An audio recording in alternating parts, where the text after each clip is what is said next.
Over the last few years, there's been some amazing fights. Dustin Poirier versus Dan Hooker and Weili Zhang versus Joanna Jacek are a few from this year. And even last year, we were gifted with Israel Adesanya versus Kelvin Gastelum. And even if you want, Nate Diaz versus Jorge Masvidal.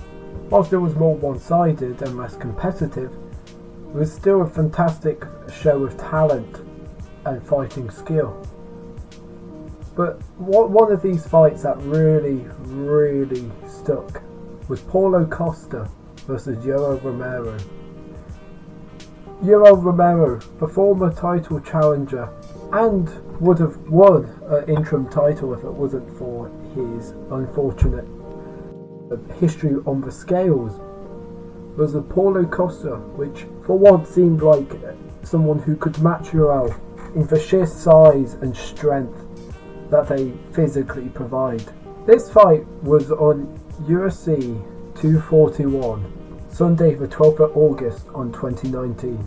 It was an absolute clash of titans. These two men are arguably the biggest for their respective divisions out of the whole organisation.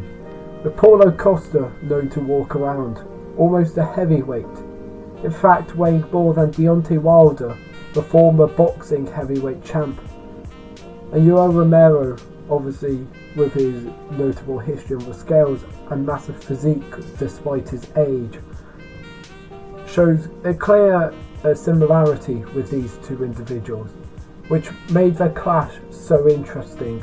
Paulo Costa at this point, whilst being known to be able to fight people in the top 10, notably beating at this point Uriah Hall and Johnny Hendricks, which was a former world champion in the welterweight division.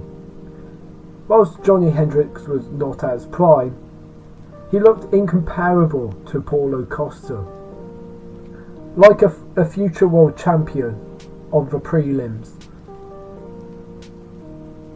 In this fight, Paulo Costa being underdog via the Vegas odds in the 185-pound division, this was sure to be a fight to behold.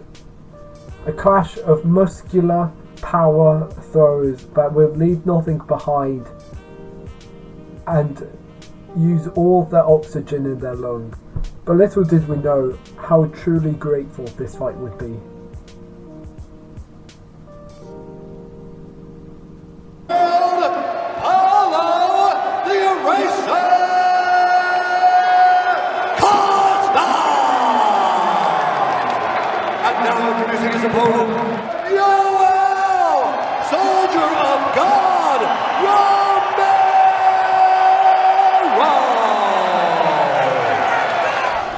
Starting round one.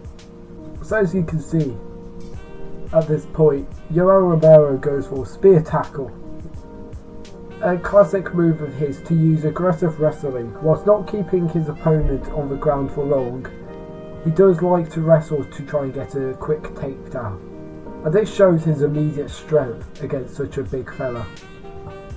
Here we also see afterwards on the highlights Paulo Costa landing a clean throw to drop Yoel, which arguably, if it wasn't for a man stronger, could have already been the end of the fight.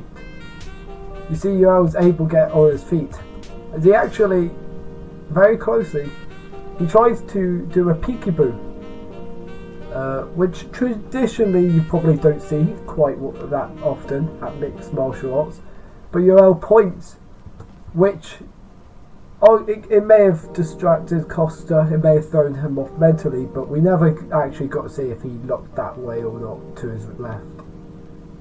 And throughout this fight you'll notice that Yoel's defense is not a simple avoid punches, but with a very strong hand to protect himself from punches, using his forearm as a strong blockade. And also shown in this match of titans is Yoel's burst in power.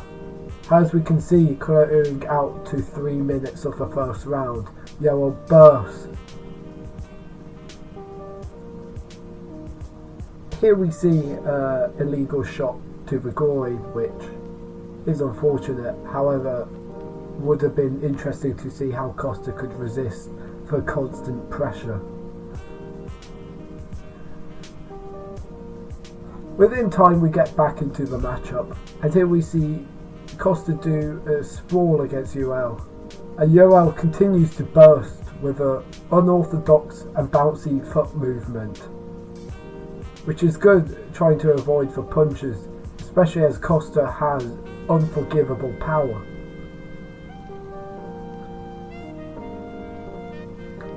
This matchup is flashy and powerful. It's not technical, it's not men waiting for a good point to open up, but they will throw, which is what's so appreciated about this matchup. Heading into round 2, it starts off quite wild with a nice burst from Costa, trying to put Yoel up against the fence. But the veteran of the middleweight division and the boogeyman almost moves out of the way. Yoel continues here at 1 minute 30 seconds of the second round to show us that unorthodox and strong defense of his forearms to resist punches on the side from swings and hooks. If there's one thing this mashup does, it shows us both men contain a chin. And one sin from the matchmakers is not having this on a fight night, as then we could see both men try and keep up this pace for 5 rounds. We know Yoel is able to go the distance, however he does tend to conserve a more burst attitude when fighting, as he will often wait for the prey, and then he will rapidly burst into action, destroying them and punishing them, such as he did 10 rounds with Robert Whittaker. However, against Paulo Costa, less cardio is required, and we still haven't seen Costa really tested on his gas, which will be one main factor on his UFC 253 clash against Israel Adesanya for the middleweight champ.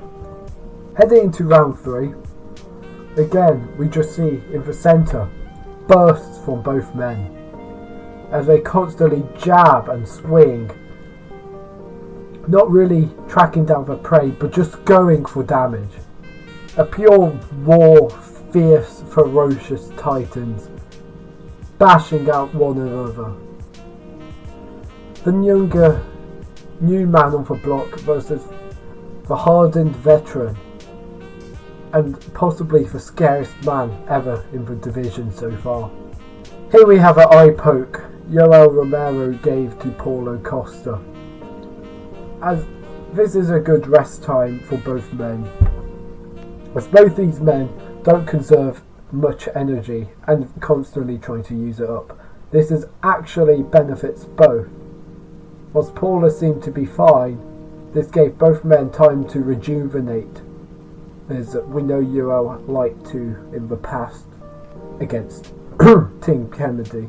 As there's 3 minutes left in this final round, both men jab at each other, just hoping to inflict more damage, as the chins would suggest that this could go to the judges. Start to get hairy in the third round. That rest definitely helped these guys though. For sure. I'm just amazed that Yoel's not trying to take him down.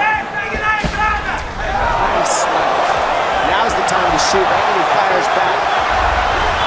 That left hand twice snap Costa's head back. We'll see if Paulo can rally here. Good shots. Here we see Yoel strike with elbows and Paulo Costa earring for a clash.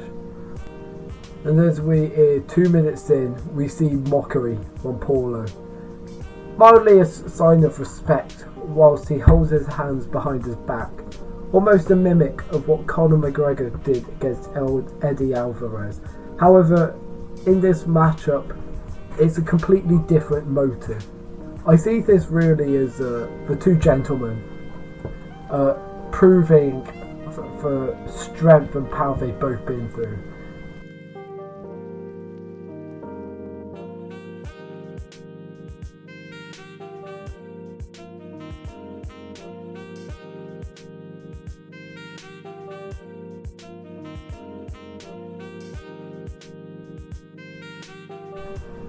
However, after spinning elbow and Uro walking down on Costa to the fence, the fight is over. And no matter who has won, this has been truly the fight of the night, and honestly one of the fight of the year contenders. Whilst other fights were more technical and longer, this one really was the most entertaining for me. As personally, I just loved the sheer force of both men. And whilst Costa got his hand raised by the judge, I think Uro deserved to have both his hands up as well, because they truly put on a spectacular performance which would lead both of them to a world title fight. Thank you for watching. Please like and subscribe, and hopefully you enjoyed this. More content like this can come out, or if you'd like something else, please do recommend.